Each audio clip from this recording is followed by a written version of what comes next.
Yes. So that means your enemies of some people will not mention. By default, because of your job, you're not friends with certain people. But it's okay. Yes. So you are the right people to talk accountability. You are the right person to speak about service delivery. And you and I were just talking about how corruption, which is the biggest conversation now, I was telling you, you can't end corruption. I know the last time I had Sisi Kagaba here saying it's true. Let's stop saying ending, because ending is not going to happen. It's like ending poverty. You say ending, but you can't end it per se, but you can control it. Control it. Yes. Yeah. So isn't that how when it comes to service delivery, how wheels turn in this country? No, you see, I think the whole issue is, I mean, for corruption, of course, is what I was telling is that I think we have decided to positively live with it. It's no longer a very big issue. In terms of it threatens us. We are like, okay, it's there. And I think that's very, very, very dangerous because of it is that our growth has definitely stagnated. I mean, because of it, service delivery definitely has gone is so bad.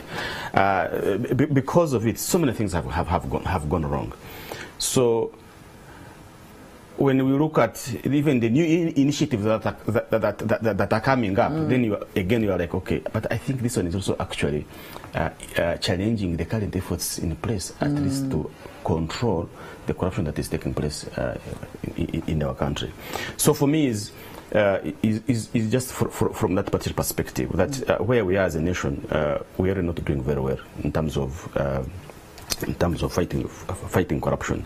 There are a number of very good efforts that are being made. If you look at what the IGG is doing, if you look at the DPP, if you look at the Water General, the IGG has been complaining that as much as the office wants to do the work, certain things are not in place. I mean, of course, and those certain things is not the creation of another unit. No. It's not. That won't help. I can tell you from the beginning that is not going to help. And even the way it has been announced, there is nothing new that can really help you to understand and say, okay, here we are. We're going to be able to do it. I don't think a toll-free line is an answer, to be honest. But toll-free line is that everybody has a toll-free line. URA has a toll-free line. IGG has a toll-free line. Even civil society organizations have a toll-free line. So that's not something that really we should be proud about as a nation. I would have loved to hear the president say, we are going to strengthen the IGG department in terms of building the capacity to fight white collar crimes. I'm going to give them a forensic lab. That's what they wanted most, which they don't have. I'm going to build the capacity of the police. I'm going to build the capacity of the CID. Cases take long. I mean, look at the Katosi case, almost 3 years down the road. And we could not even get money that was stolen because of one simple thing. We could not have an audit for Katosi so that they can establish how much money was lost. And we would have done that, but there was no money to do the audit. And so we lost billions. They would have invested $1 billion to do that, to save $1 billion. So for me, I think sometimes our actions are completely misguided. So we want to do something, but we're doing the wrong things. We do wrong things, and then we actually spoil a few good things, a few steps that we have done. Speaking of solutions, I remember mid-year there was, I think actually a few months back, where they decided to close some government agencies, merge some, and all of that, and said this will help in service delivery. And it was a Christmas gift for Ugandans. Okay. Because 3 years ago we were saying, please, let's stop public wastage. Let's stop duplication. Let's stop redundancy in the government agencies. And good enough, somebody came up and said, wow, here it is, we wanted it, get it. So that's if we're reviewing 2018, that's been one of highlights. A tick. I'm telling you, it was one of I told the Prime Minister at one of the budget conference, said, this is an early Christmas gift because we are going to just on the spot, almost 900 billion was going to be saved on the spot. And that in itself was going to send a signal that let us stop making our ministries redundant. And I remember even in this studio I was saying that we have some departments that are only for pushing papers, period, and you are an authority pushing papers. You can only be an agency if you are delivering a specialized service. If you got Civil Aviation Authority, they have that tower, they land and planes take off. So you can't say go back to Minister of Works. No, I mean, then who's going to do that? But if you are an UNRWA, I would have if UNRWA had some tractors and graders and they are constructing roads, I would say perfect, let them stay. Yeah. But if you're in charge of contracting, that's it. That's a job that a department in the Ministry of Works can do. So that was another Christmas. Someone say regulating can't be a whole agency. A department can regulate. People. A department can regulate. Yes. Uganda Revenue Authority, even when some people wanted for it to go back to Ministry of Finance. Yeah. These guys wake up in the morning to collect money. So you can't take it to the department that, please, when we are coming from one department. No, that one can't. It's a specialized. Yes. Uganda Meteorological Authority. These guys specialized.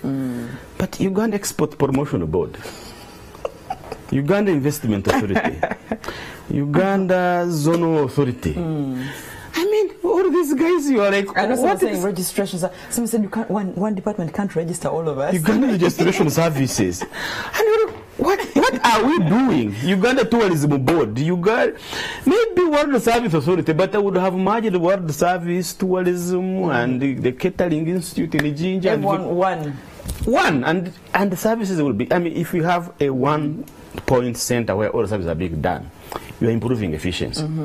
We dismantled Uganda Electricity Board. Transmission, distribution, generation, and then we have, and all those guys. They had about 8 agencies in there. And you are like, fine. Can we have back our Uganda Electricity Board? It will still do the better job. And that was so. That was an array Christmas. What other thing can you point out this year that has worked in terms of service delivery outside of mergers? I think Uganda was the first country in the East African region to score the best in terms of budget transparency, and were the 4th on the African continent. Budget transparency, what do we mean? It means how open is our budgeting process. To what extent are citizens participating? To what extent can we access budget information? All this noise you see us making is because we have the information. It's working. And it's transparent. But if government had a strategy of ensuring that we don't access information, it would be very difficult for us. Getting information only from them, and that is yes, it would be extremely very difficult. You can't critique it. You can't ask questions. You can't ask the right questions. You would be asking wrong questions at wrong forums.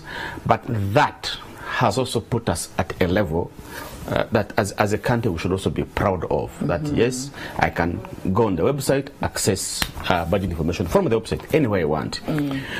There are still small challenges, but they could be fixed. Yeah, because I was about to ask you, transparency or access to information is only useful if I can use that information. If you can use that information, it's still in English. Some of our colleagues don't understand English. There's so many tribes. There are so many tables and numbers and formulas. Some of our friends can't comprehend with that.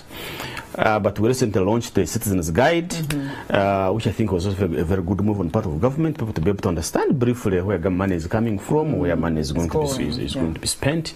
I think that one also was a very good initiative for this particular, when we are reviewing this particular for government. Let me ask you, in terms of budget advocacy or putting that information out, simplifying it for the citizen, because ideally you're not talking to anybody but the citizen. Yes. How important has it been with, or maybe the importance of them knowing this is where the money is, this is where it's going, this is what sector has gotten more, this is what sector has gotten less.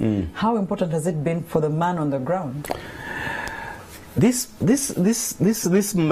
period actually has been one of the most exciting one. Because of that, when the OTT and the mobile money came, for the first time we saw every Ugandan said, okay guys, I think now we need to understand how this equation is. It's the first time I had people asking, where's our money going? Yes, because people are like, if you can tax OTT and WhatsApp,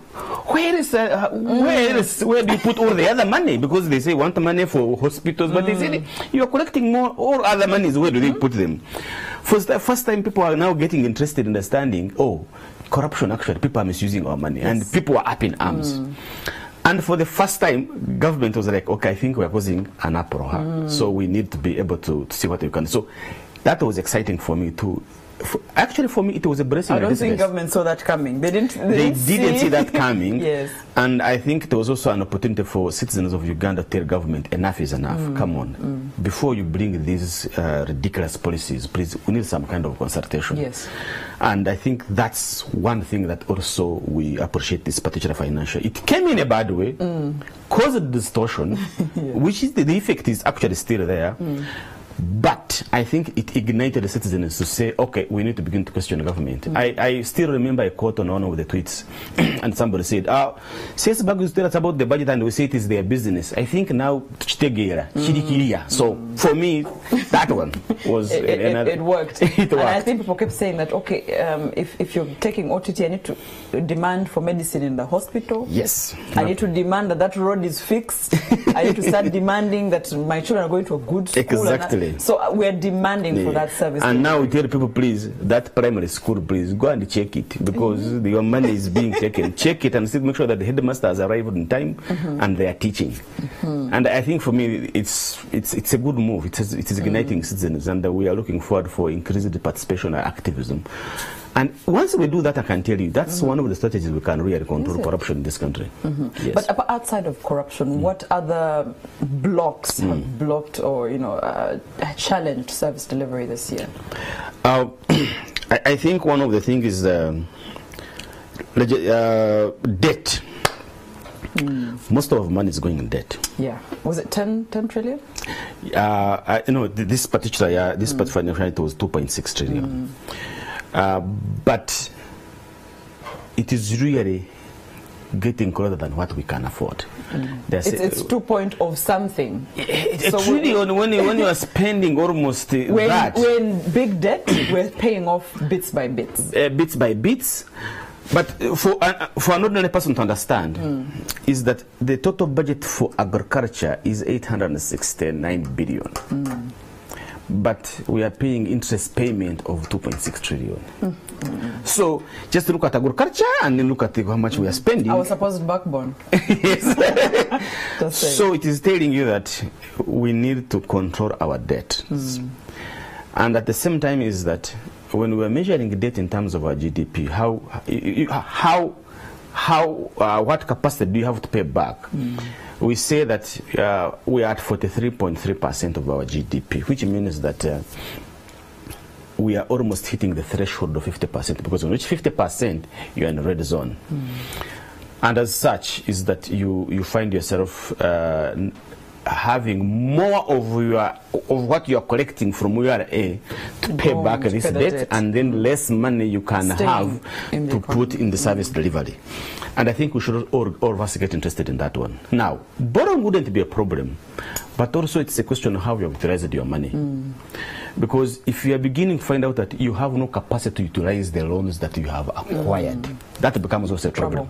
That becomes a big problem. So, but also is that we are investing money in infrastructure. So you have a loan of 10 years, and you're investing in a road that is going to bring return after 30 years or after 20 years. So it means that all your money is also trapped there. You are forgetting that there are other sectors that can help us move this bring the money faster. But yesterday I had good news about that, that we are going to have more money invested in agriculture, we are going to have less money invested in infrastructure. And I think for me that one is very important. It's something I have been telling government. You can have a very perfect road, but sick people won't use it. You can have a very perfect road or power, but people are not educated and they will not be able to have the capacity to make money to utilize these resources. So we hope that government can be able to change that. So that's one of the inhibiting factor this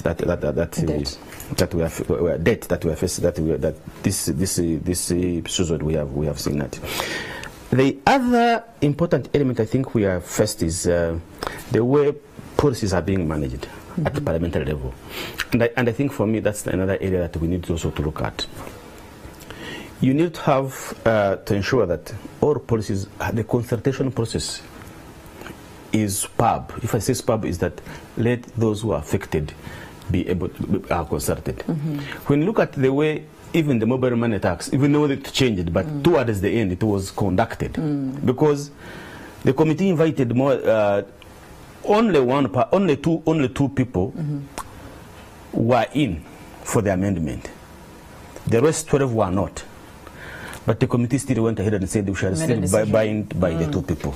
You find that that's definitely not acceptable. So we would like to see a parliament that is more pro-people, that is more listening to the people's voices, that can also help us in terms of dealing issues. I mean, they represent people, so it's not like the... Yes, so it's not like they're representing your constituents must understand it first, you know, because you also I can't help you decide on something that you don't understand. Definitely. So they must inform, and then I think, as much as we're running out of time, but what I've heard from you is that there's been some good, which is a Christmas gift you mentioned. Oh yeah, good thing. You know, stop wasting money. We're paying too many people in too many agencies doing the same job the other three are doing. So that was a good thing that was done. Of course, the budget was out. You said the process, the transparency. Yes. People know where their money is going. Yeah, you can know really. If you're interested, you can know. If you're interested, of course. CS Bag has all that information on their website. I was there. They actually give you a whole graph and tell you debt, where we are spending. So yes. Please take advantage of CS Bag's website and get all that information. Service delivery, 1 out of 10 this year. We are still in 5 really. We're not doing well. When you go to health center, you go to our schools, you got the performance rates. We have. So for you, for service delivery to improve, not just one thing must work.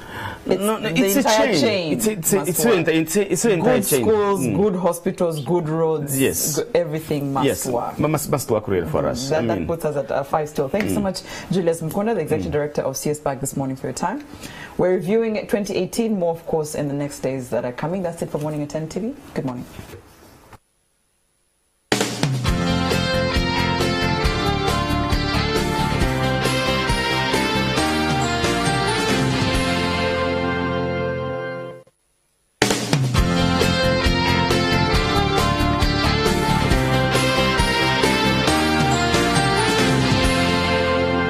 Watching Morning at NTV.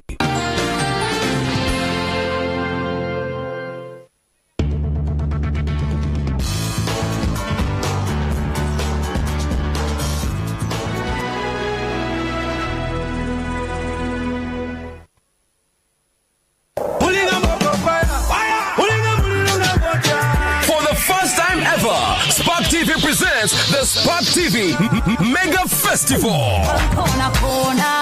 on the 1st of January 2019 at the Uganda Museum. Come get a feel of the best stage performance